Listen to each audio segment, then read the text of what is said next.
Dando sequência então à leitura do livro do professor Felipe Aquino, E Sereis uma Só Carne, agora no capítulo 5, Obstáculos ao Amor Conjugal. São muitos os obstáculos à vivência cotidiana do amor conjugal. Vamos analisar essas dificuldades, lembrando que a beleza do casamento está justamente no fato de o casal conseguir fazer vencer o amor sobre as diferenças pessoais de cada um. O amor, quando vence, soma as divergências e gera a contemplação harmoniosa. Quais os problemas que quebram a unidade do casal? Mentira. Por menor que seja, ela gera a desconfiança para com o outro, a falta de confiança. É lógico, gera o ciúme e este a briga. Por isso, o casal não pode permitir a mentira em seu meio. Cuidado, porque ela tem pernas curtas. Moda. Todos gostam de andar na moda. Contudo, não tem sentido, por exemplo, a esposa querer seguir a moda que seu esposo desaprova e vice-versa. A primeira pessoa a quem devo agradar com o meu modo de vestir, falar, etc., é aquela com quem eu estou casado. Não tem sentido agradar aos outros e desagradar ao marido ou à esposa. Comparações. É comum o péssimo hábito que alguns casais têm de ficar se comparando com outros casais. A esposa muitas vezes fica querendo que seu marido seja como o marido da vizinha, que compra uma casa como a da vizinha, um carro como o da amiga, etc. O marido, por sua vez, gostaria que sua esposa se vestisse como a vizinha ou fosse culta como a esposa do seu amigo, etc. Cada qual é um casal, único e diferente dos demais. Por isso, as comparações não têm sentido. É lógico que devemos aprender as coisas boas dos outros, mas sem perder a própria originalidade. Muitas vezes, o casal faz o que não pode, gasta o que não tem, só para ser como os outros. Cada cônjuge tem que acreditar, tem que aceitar o outro como ele é, reconhecer e aceitar suas qualidades e defeitos, e a partir daí, ajudar o outro a crescer, respeitando a sua própria individualidade e o seu processo de evolução. Não adianta ficar sonhando com alguém perfeito. Não somos casados com anjos, somos casados com seres humanos. Parentes. O sangue fala muito forte dentro de nós. Ninguém gosta de ouvir falar mal dos seus pais ou dos seus irmãos. Isso vale também e muito para o casal. Jamais o marido deve falar mal dos sogros e cunhados para a esposa, e vice-versa. Não ofenda os parentes dele, porque você estará ofendendo a ele indiretamente. É preciso saber preservar a família do outro. Quando o marido critica a sogra para a esposa, esta fica entre a cruz e a espada, sem saber como agir, já que ama os dois. Cuidado com a força do sangue. Ressentimentos. Quando se tira a casca de uma ferida, ela volta a sangrar e doer. Isto é o que alguns cônjuges fazem com o outro. Muitas vezes, no momento de desentendimento, lembranças e ofensas antigas são propositadamente trazidas à tona, reavivando mágoas e sofrimentos adormecidos. Esse tipo de comportamento vingativo e desleal é altamente destruidor para o casal, uma vez que alimenta o ódio e a vingança que são venenosos para o amor. Desrespeito. Como é doloroso você presenciar um marido ofendendo sua esposa com gritos, palavrões ofensas e até tapas. Como é triste a esposa ofendendo o marido. Um dia, eles juraram amor eterno aos pés do altar. Veja bem, eu me caso com aquela pessoa que escolhi entre todas as que conheci, para com ela construir uma vida a dois. Como é então que agora fico ofendendo e desrespeitando essa pessoa? Não tem o menor sentido. O respeito ao outro é fundamental. Devemos nos proibir de ofender o outro com pensamentos, palavras e gestos, sob pena de quebrarmos a vida conjugal.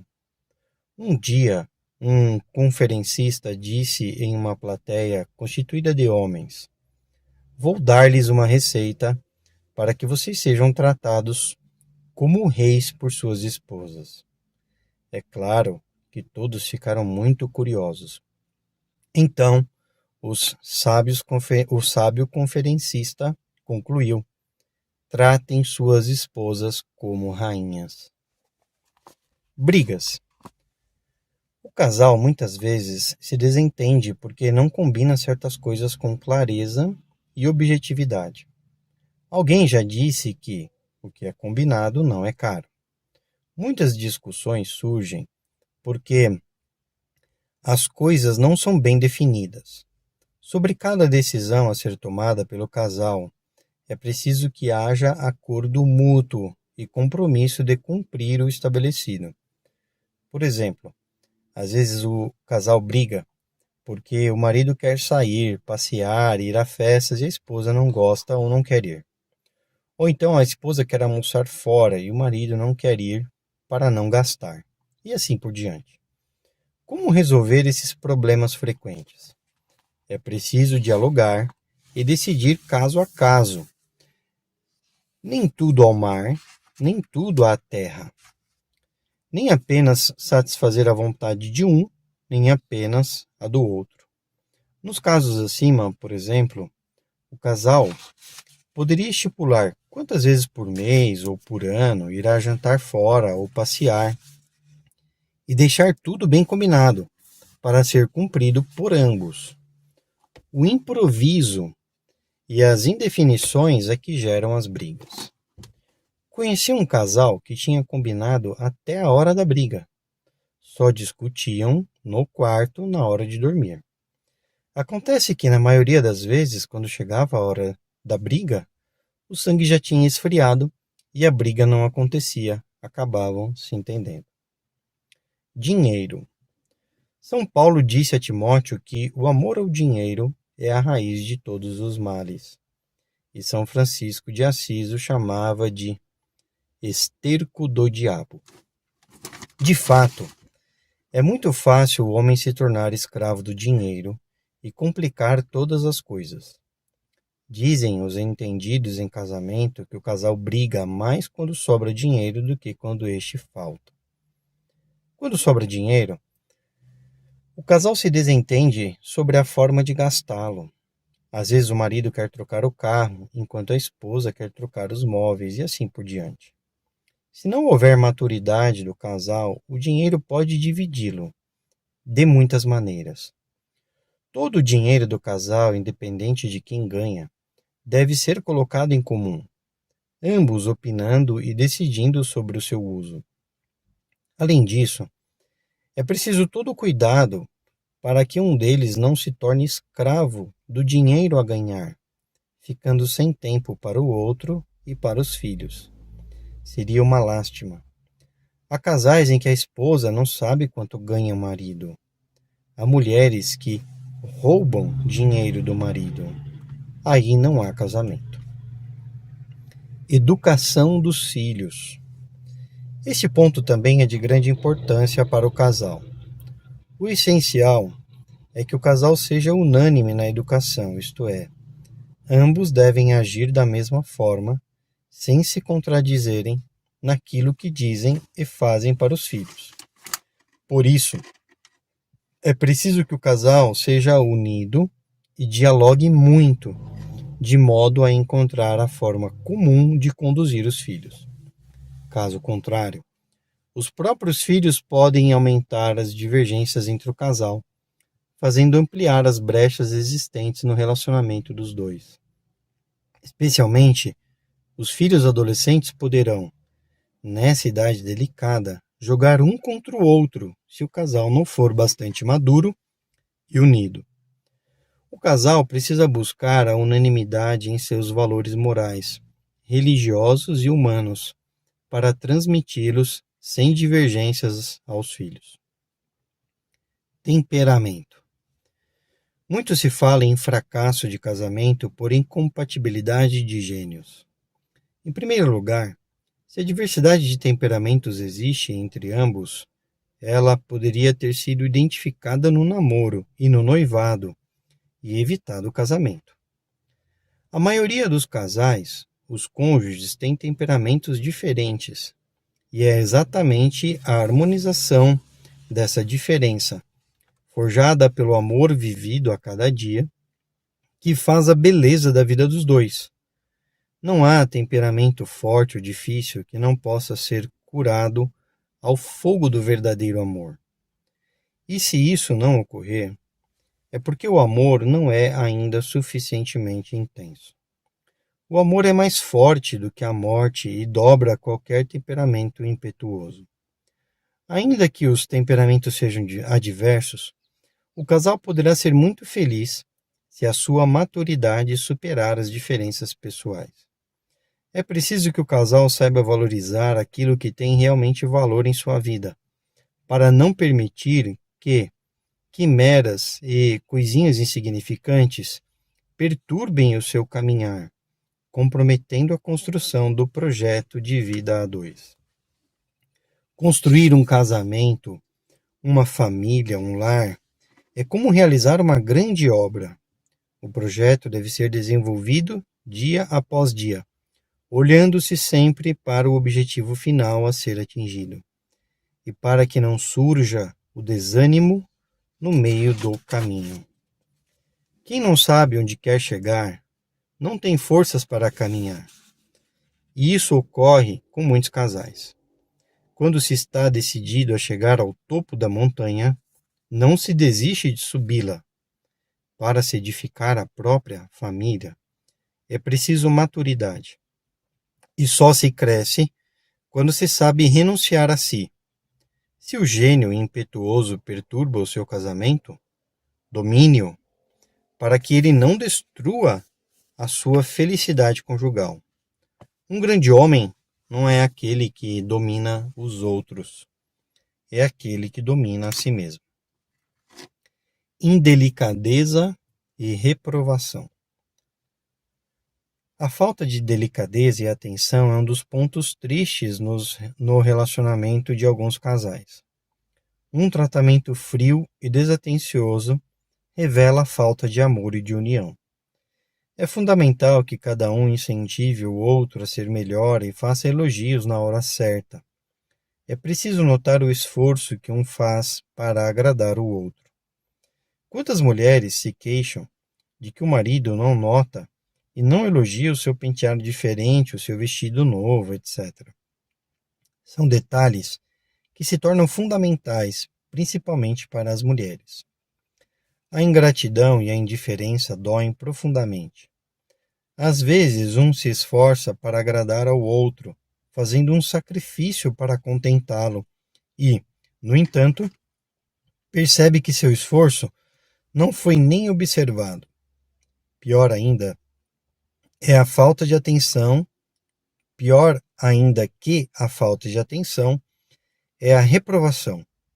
Muitas vezes um diminui e humilha o outro com críticas pesadas. O pior de tudo é que essas reprovações não raramente são feitas na presença de outras pessoas. Se a conduta de sua esposa lhe desagrada, você deve falar apenas com ela sobre isso ou, confidencialmente, com alguém de sua confiança e que os possa ajudar. A intimidade dos cônjuges pertence apenas a eles e, portanto, só de comum acordo pode ser revelada a terceiros. É comum ver a sogra se indispor com o genro por causa das coisas que a filha lhe contou sobre ele. É preciso trocar as atitudes de reprovação por palavras de aprovação e incentivo. Uma vez um marido disse muito orgulhoso: "Eu nunca bati nela em todos esses anos em que estamos casados." Um pouco sem jeito, ela completou: "É verdade, mas eu preferia até que você me tivesse batido, em vez de receber tanta desaprovação e indiferença da sua parte." A desaprovação e a crítica ácida são piores do que a agressão física. Muitos têm o hábito de notar apenas aquilo que o outro tem de negativo, ao invés de enaltecer e agradecer a Deus pelo que o outro tem de bom. Nunca faça uma crítica à sua esposa sem antes lhe relembrar uma de suas qualidades. Lembre-se, as pessoas reagem melhor ao elogio do que à reprovação. 2 palavras de ouro no casamento são: desculpe-me e eu te amo. Se soubéssemos pedir perdão e também perdoar, seríamos felizes. Além disso, é preciso também expressar com palavras o amor ao outro. E como isso é difícil para muitos, especialmente para os maridos. Conheci uma moça que desejava muito ouvir de seu esposo "eu te amo." Em vez disso, ela se limitava a dizer que tudo o que ele fazia para ela, que tudo o que ele fazia era para o bem dela e da família. Mas isso não lhe bastava, embora fosse verdade. Ela queria ouvir dele "eu te amo." São palavras mágicas para o coração da mulher. Aparência física. Uma das razões que esfriam o relacionamento do casal é a maneira desleixada de cuidar da própria aparência. Nenhum marido gosta de chegar em casa e encontrar sua esposa mal vestida, despenteada, etc. A má aparência dificulta o relacionamento. Há mulheres que cuidam muito bem da casa, dos filhos, mas esquecem-se de si mesmas, vivem desarrumadas. Há o esposo que também não busca agradar a esposa através do cuidado com sua própria apresentação. Ou, por exemplo, aquele que deixa de fazer a barba nos dias em que não trabalha, como se a esposa não gostasse de tê-lo em casa bem apresentado. Infelizmente, muitas vezes nós nos arrumamos bem para estar com outras pessoas e somos relaxados quando estamos com a esposa ou com o marido. É preciso valorizar a pessoa dele ou dela, dedicando-lhe atenção e carinho especial constantemente. Isso é mais importante do que cuidar da casa, das roupas, do carro, da bicicleta, etc. Reclamação e autopiedade. Muitas pessoas são exageradamente ranzinzas, reclamam de tudo e de todos. Nunca estão satisfeitas com a vida. Na verdade, o problema está dentro delas e não fora. As pessoas cheias de autopiedade e autoestima que se consideram vítimas de tudo, no casamento, isso é uma tragédia. Ninguém suporta viver com uma pessoa chata, sempre a reclamar. Tal comportamento azeda qualquer relação e impede o crescimento do casal.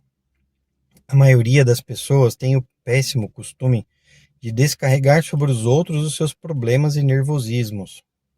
É comum observar maridos e também esposas que chegam do trabalho trazendo os seus problemas e descarregam em cima dos outros e dos filhos um mar de lamentações e reclamações, como se fossem os culpados de tudo, e eles, que não têm culpa alguma, são usados apenas como bode expiatório. É preciso atenção para não cair nesse triste erro. Muitas vezes, tratamos os colegas do trabalho e da rua com toda gentileza. No entanto, em casa somos grosseiros e violentos com os nossos familiares. Isso é uma grande injustiça. É um grande mal para a família e para o casal. É preciso ter calma e paciência para solucionar todos os problemas do dia a dia, sem culpar as pessoas e sem criar o clima de guerra, medo, pânico e desânimo dentro do lar. Ao invés de ficarmos reclamando das coisas e das pessoas, é preciso desenvolver um espírito de fé, vivendo um dia de cada vez. Coloque os problemas com fé nas mãos de Deus, que os uniu. Ele conhece a sua fraqueza e as suas dificuldades. Acredite no seu amor, que nos provê. Acredite no seu amor, que nos provê nas necessidades. O remédio para as lamentações é substituí-las pela ação de graças e pelo sorriso. Não fique reclamando pelo que você não tem, mas agradeça a Deus e a seu cônjuge por tudo aquilo que você recebeu. Saiba olhar para trás e ver que há muitos em situação pior. Agradeça ao Senhor pelo seu esposo, pelos seus filhos, pelo seu lar, pelo seu emprego. Agradeça-lhe também pela roupa, pela saúde, pelo alimento de cada dia, enfim, por tudo. Você verá que a fé vai substituir a tristeza e a lamúria. A palavra de Deus nos diz: vivei sempre contentes, orai sem cessar. Em todas as circunstâncias, dai graças, porque esta é a vosso respeito a vontade de Deus em Jesus Cristo. Viva essa palavra e prometa a si mesmo nunca mais ficar se lamentando da vida e do seu cônjuge.